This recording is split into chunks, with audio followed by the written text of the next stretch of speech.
The Draper-Richards Kaplan model is intimately based on our taking a board seat in every grant that we make.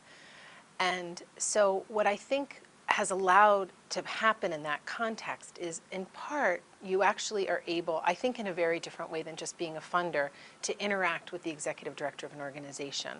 And you can build a role that's trust-based, but it's also governance-based.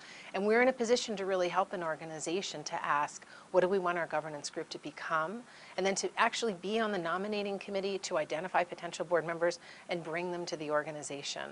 I also think we can really help staff to grow. Encouraging organizations to bring senior staff to meetings, allowing them to hear the conversation that happens on a governance level is very helpful for senior staff.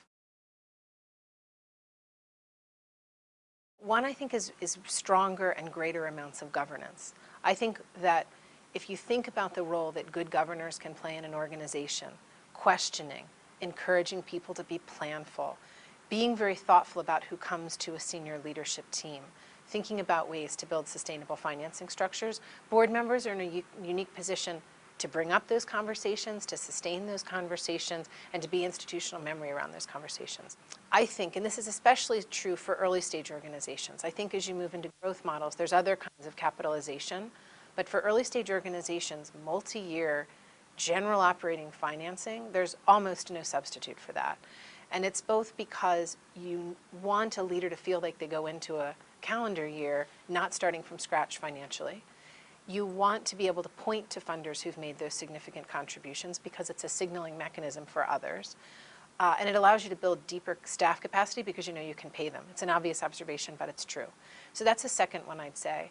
And the third I'd say, because I feel like not everybody has the bandwidth, the other kinds of resources to be a board member, for example, I think strong volunteers who come with a specific set of skills they want to bring and a commitment to use those skills well is very powerful.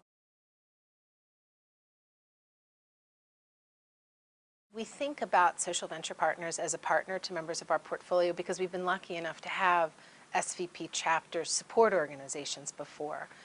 So the organization in Silicon Valley supports Living Goods, which is an organization in our portfolio. The Seattle organization supports Equal Opportunity Schools. And it's been exciting to be part of those opportunities, to watch how SVP comes in and looks at a set of arcs of opportunity, sees where the greatest need is, how that prioritizes with strategy, and then identifies volunteers, committed volunteers, engaged volunteers within their network who want to be involved.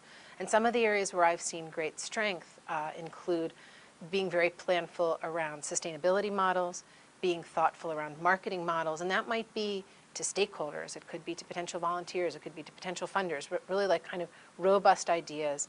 I've seen SVP partners be great coaches for people. So I feel like in our role as a board member, we coach, but it can't be intimate. There's certain reasons why we can't necessarily have access to certain information or even give certain opinions. And having a great coach, especially someone who's done that in their work, can be very powerful. Another great volunteer opportunity is around HR systems, legal and risk mitigation. So there's a lot of places I've seen great help, both volunteers in general providing, but the SVP network is full of such gifted, capable professionals who've built years of experience in their own skills, and when they bring them, it's really, really helpful.